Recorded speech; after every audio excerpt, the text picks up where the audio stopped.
Secretary of State Antony Blinken on Wednesday said the Biden administration has determined that Russian forces have committed war crimes in Ukraine. Our assessment is based on a careful review of available information from public and intelligence sources. As with any alleged crime, a court of law with jurisdiction over the crime is ultimately responsible for determining criminal guilt in specific cases, Blinken said in a statement. The U.S. government will continue to track reports of war crimes and will share information we gather with allies, partners, international institutions, and organizations as appropriate. We are committed to pursuing accountability and using every tool available, including criminal prosecution.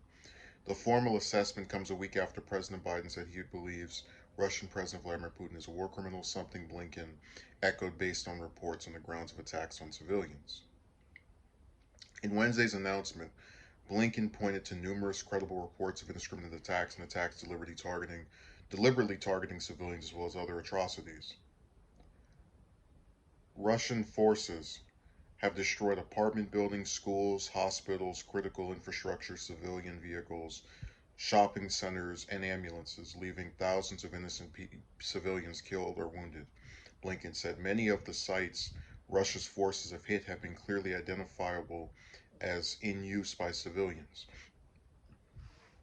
News reports in recent days have detailed strikes on a maternity hospital in the city of Mariupol, as well as a theater where civilians were sheltering.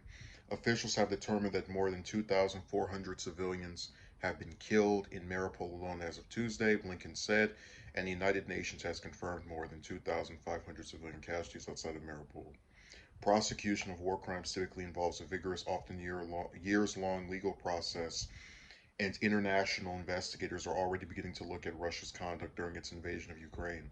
The U.S. assessment is likely to further ratchet up pressure to isolate Moscow from the international community and could further galvanize support for Ukraine. So, a couple of things here. I, I I looked at this story and I saw the headlines. Like, isn't that obvious? It's like I can't think of a circumstance where a country would invade another country and then not automatically be considered run by a war criminal.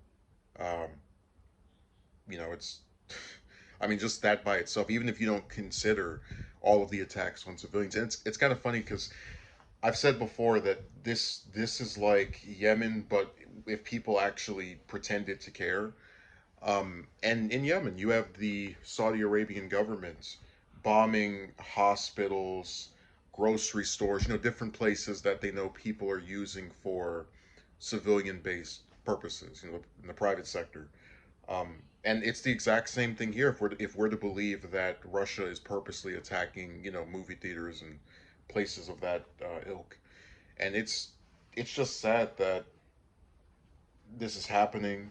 Um, you're probably the part of this article I don't agree with is they're they're claiming that this is going to have an actual impact on anything. You see, when Biden said, uh, "I believe Putin is a war criminal," and then you have these other countries already sanctioning Russia to hell and back, you can reasonably infer that this is not going to make that big of an impact, meaning that everyone who is going to pretend to care or show concern over this in whatever way they choose to already is doing it. They didn't need the US's reports of claiming to find credible information that pertains to Russia's leader being a war criminal as a tangible reason to now suddenly start showing their disposition with what's going on.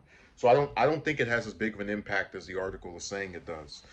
Um, but the other part of this is that I just hope it maybe it'll be this year, maybe it might never come, that some of these other countries that have been invaded, whether it's Iraq, Syria, Yemen, Pakistan, Somalia, we can go down the list.